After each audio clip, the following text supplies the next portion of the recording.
જય શ્રી કૃષ્ણ. સ્વાગત છે તમારું વાણીવેળામાં. સૌરાષ્ટ્રના રસધારમાંથી આજની આપણી કથા છે ભેંસોના દૂધ. ડુંગરા અને વનરાઈ વચ્ચે જ્યાં જુગ જુગથી વિવાહ વર્તે છે એવી સોરઠ દેશની સોહામણી ગીરના તો સોણાય મીઠા લાગે. ઘણી ગીર કપાઈ ગઈ છે અને કપાતી જાય છે, પણ જે ભાગ હજુ રહ્યો છે તે ભાગની રૂડપ ખરેખર અદ્ભુત છે હો. ઉનાળાના સૂકા દિવસોમાં પાન ખરીને ઝાડ ઠૂઠા થઈ ગયા હોય, ખડ સુકાઈને ઉડી ગયું હોય અને ઝરણા સૂકા પડ્યા હોય, ત્યારે તે ભાગમાં જનારને ખરી ખૂબી જણાતી નથી. પણ એકાદ બે સારા વરસાદ થઈ ગયા હોય પછી વનરાય લીલી વળી ઓઢણે ઝબકતી હોય, લીલાછમ ખડ છાતીપુર ઊભા હોય, દરેક નદી ઝરણું આનંદમાં ખળખળી રહ્યું હોય. એ સમયે ગીર જોયું હોય તેનાથી એ જીવતા સુધી ભૂલાય તેમ નથી. એક સારો વરસાદ થયાને ખબર મળતા તો દૂર દૂરથી ચારણ, રબારી, આહીર, કાઠી અને દરેક મોટા માલધારી પોતાના ઢોર લઈને ગીરમાં ચારવા જાય છે. ઠેક ઠેકાણે ઝૂંપડા અને ઢોરની ઝોકો બંધાય છે. પરોળીએ વલોડાના ઘમઘમાટ, ઘંટીના નાદ સાથે ગવાતા પ્રભાતિયા, રાત્રે ક્યારેક ભજનની ધૂન તો ક્યાંક દુહા, ક્યાંક વાતો તો ક્યાંક રબારી ચારણના પાવાના મધુર નાદ, ક્યારેક ડુંગરા ગજવી મુકતી સિંહની હૂક તો ક્યારેક પશુની છીંકારીઓ, ક્યારેક સાબરના ભાડુક, મસ્ત ખૂટડાની ત્રાળ, મોરલાના ટવકા, અને આ બધું જેણે અનુભવ્યું હોય તેને જ તેની ખરી ખૂબી સમજાય. બરાબર મધ્ય ગીરમાં ડુંગરે વીંટાયું એક તીર્થધામ છે. ત્યાં રૂકમણીનો ડુંગર છે, તાતા પાણીના કુંડ છે, ભગવાનની શ્યામ મૂર્તિ વાળું મંદિર છે. તેનું નામ તુલસીશ્યામ છે. કેટલાક વર્ષો પહેલા તુલસીશ્યામની આસપાસ કેટલાક ચારણોના નેસ પડ્યા હતા.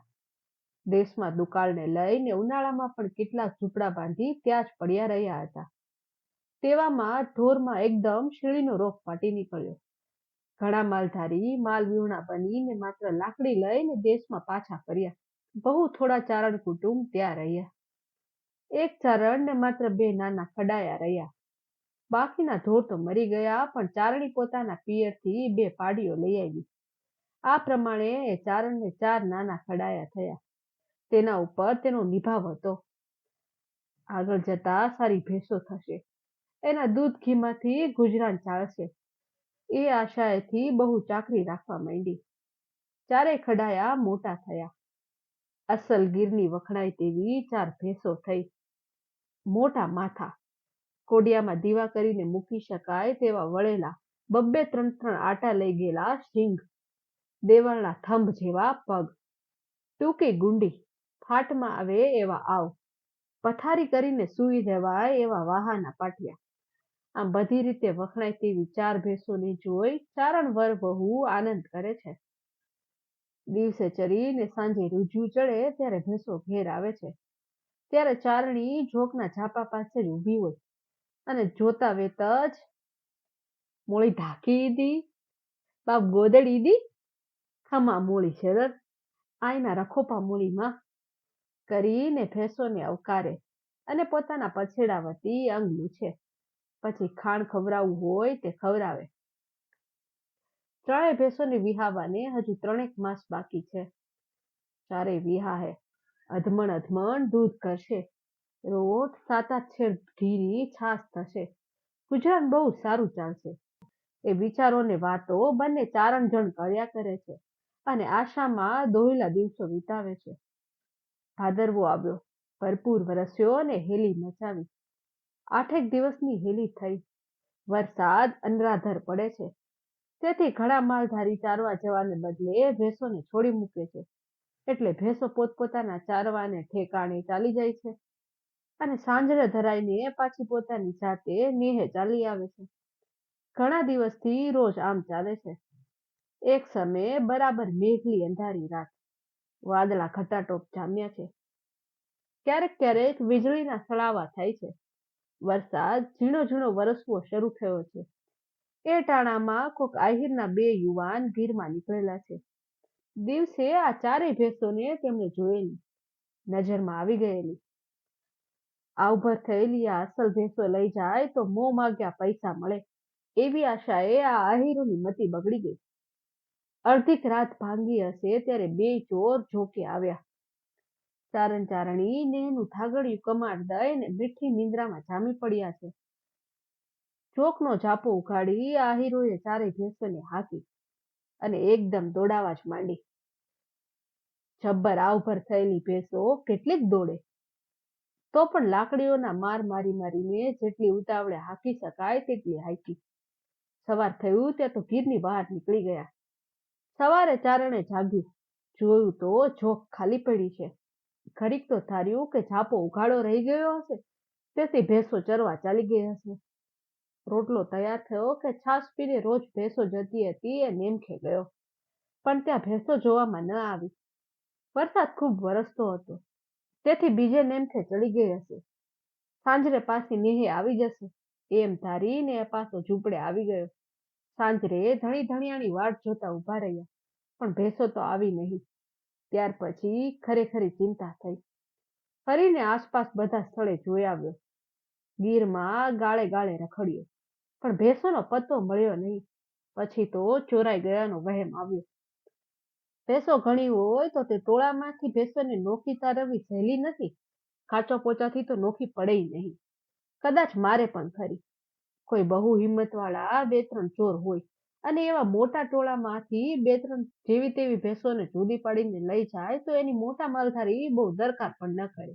ગોત કરવા જવાની મહેનતથી કંટાળીને જતી જ કરે. પણ આ તો ચારે ભેંસો એક સાથે ગઈ, અને બધી જ ગઈ. જેના ઉપર કેટલી આશાઓ બાંધેલી તે બધી. વળી ભેંસો પણ કેવી, ગીરની અસલ ભેંસો. ચારણ ચારણીએ પોતપોતાના સગાઓને જઈને વાત કરી, પણ ભોળપ અને નિર્દોષ ભાવના ભરપૂર આ પરજીયા ચારણો એક તો મનમાં મસ્ત હોય, તેમાં વળી ભેંસોના ખાટા દૂધ પીવાથી અને દૂધની સાથે વગડાવ સાંબો કે રાજગરા જેવા ધાનની ખીર કરી કરીને ખાવાથી આળસુડા થઈ ગયેલા. નીકળીએ છીએ, હા નીકળીએ છીએ, એમ કરતા કરતા 15 દિવસના પર્યાણ પછી 6 જણ શોધવા નીકળ્યા. ગીરમાંથી નીકળ્યા પછી તો ભેંસોને દોડાવવાની જરૂર નહોતી, તેથી આહીરો તેને થાક દેતા દેતા ધીમે ધીમે વાળાકમાં લઈને આવ્યા. પોતાના સગા ઓળખીતાને ઘેર રોકાતા રોકાતા જયપુર આવી પહોંચ્યા. સવારનો પહોર છે. ભાદરના કાંઠા ઉપરના એક ઝરૂખામાં એક દરબાર ખાનગીમાં પોતાના હેડીના થોડાક માણસો હારે ડાયરો ભરીને બેઠા છે. કસુંબા લેવાઈ ગયા છે. શિરામણ કરવા ઉઠવાની તૈયારી છે. એમાં બરાબર ભાદરના કાંઠા ઉપર ચારે ભેંસો ભેળા બંને આહીર નીકળ્યા. ઝરૂખા ઉપરથી દરબારે ભેંસો જોઈ. છેટેથી પણ એ ભેંસોની જાત છાની રહે તેમ નહોતી.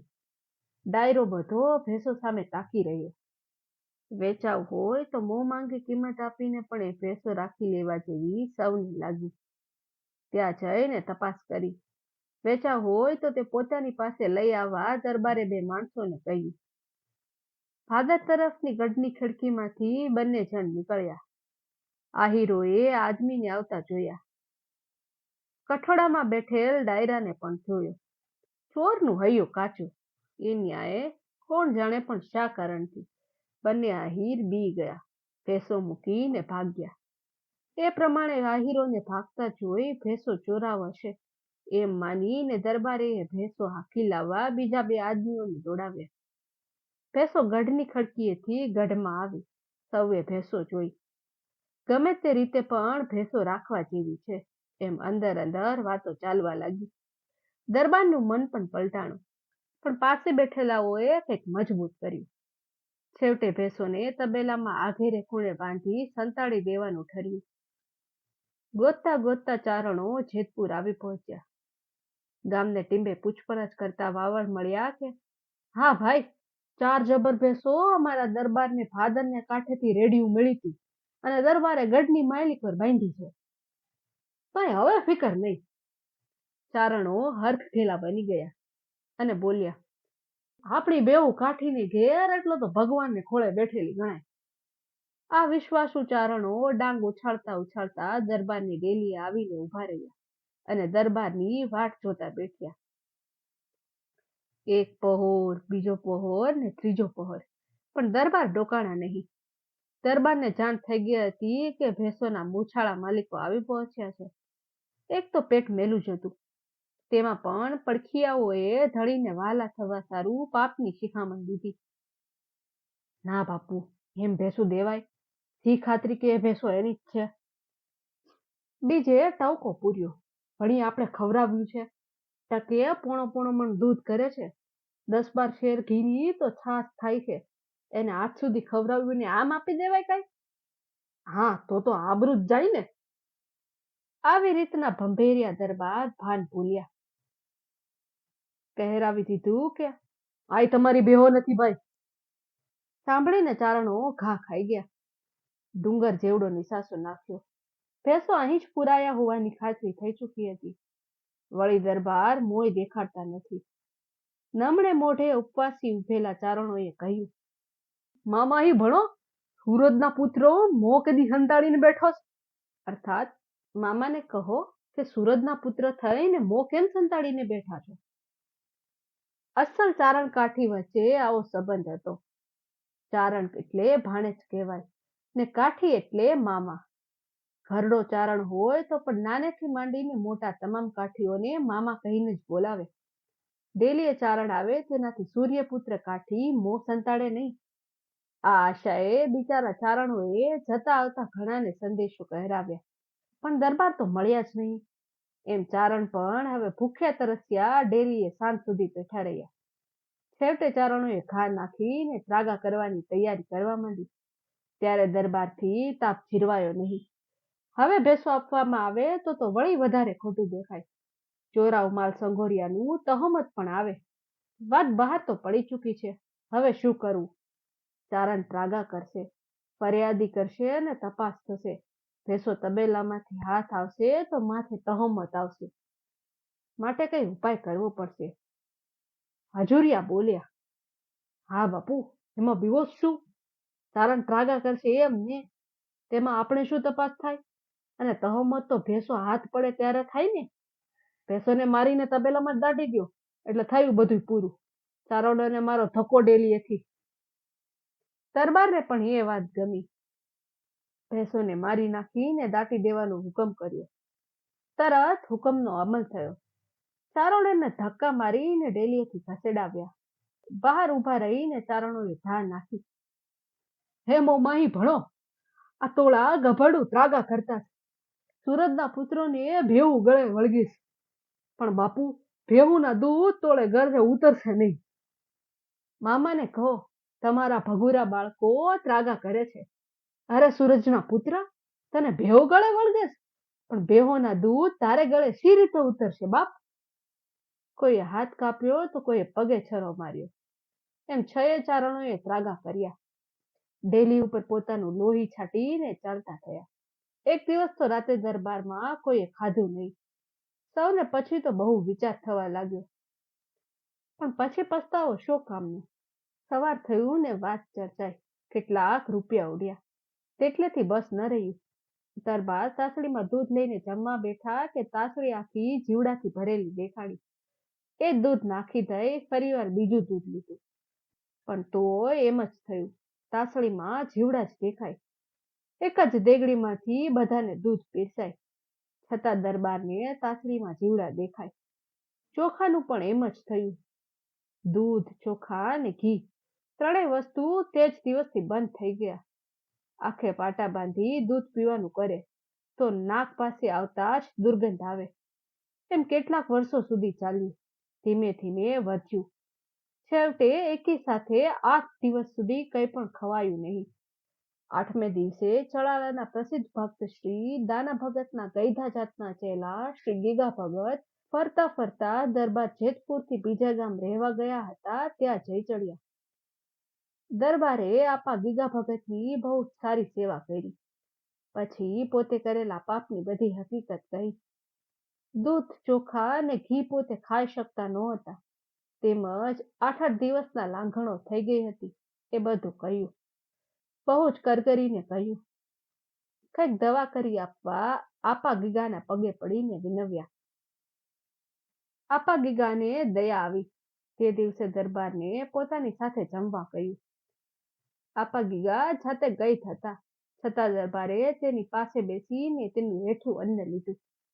તે જ દિવસથી જીવડા દેખાતા બંધ થયા. 12-13 વર્ષ સુધી એ પ્રમાણે ચાલ્યું. 8-10 દિવસે માણસ મોકલી આપી આપા ગીગા ભગતની જગ્યાએથી ધૂપ મગાવી લેવાનું નીમ રાખ્યું. તેવામાં આપા ગીગો દેવ થયા. દરબારને પણ કંઈક વાત વિચારે પડી, પછતાવો પણ ઓછો થયો. એટલે વળી દૂધ અને ચોખા ઉપર અરુચિ થવા લાગી. જીવડા તો ન દેખા, પણ એ વસ્તુ સાંભળી આવે કે તરત એટલો અણગમો થઈ કે થાળી પાછી મોકલી. પછી આપા ગીગાની ધજા દરબારગઢમાં એક ઓરડામાં રાખી. ધૂપ વગેરે બરાબર નિયમિત જગ્યાએથી મંગાવી કરવા માંડ્યા. એટલે એ વસ્તુઓ થોડી થોડી ખવાવા શરૂ થઈ. પણ 4-5 દિવસે વળી અરુચિ થઈ આવે. 3 ટક બધાને જમાડતા, બહુ સારી રીતે નોકર ચાકરની બરદાસ્ત રાખતા. કોઈ પણ ડેલી આવે તો તેને ગમે તેટલા દિવસ રોકાય, તોય પોતાની સાથે જ પંગત પર બેસી ખૂબ છૂટથી ઘી દૂધ જમાડતા. પણ પોતે જિંદગી રહી ત્યાં સુધી છૂટથી એ વસ્તુઓ જમી શક્યા નહીં. થોડું થોડું જમી શક્યા. તેવા દિવસોમાં પણ થાળી આવે કે ઘણી વાર સુધી એક નજરે જોઈ રહે. આંખમાં ક્યારેક જળજળિયા આવી જાય અને કીઘેવ કીઘેવ કહીને આપા ગીગાનું સ્મરણ કરીને ધીમે ધીમે થોડું જમે. 7 દીકરા થયા. બધા નાની વયમાં મરી ગયા. કોઈ 2-2, 3-3 વર્ષ તો કોઈ 5 વર્ષના થઈને મર્યા. છેવટે 70 વર્ષની અવરદા ભોગવીને દરબાર નિર્વેશ ગયા. લોકો કહે છે કે એને ઘા લાગી ગઈ. કમેન્ટમાં જણાવજો કે તમને આ કથા કેવી લાગી. ફરી મળીશું આવતા એપિસોડમાં. ત્યાં સુધી બધાને જય શ્રી કૃષ્ણ.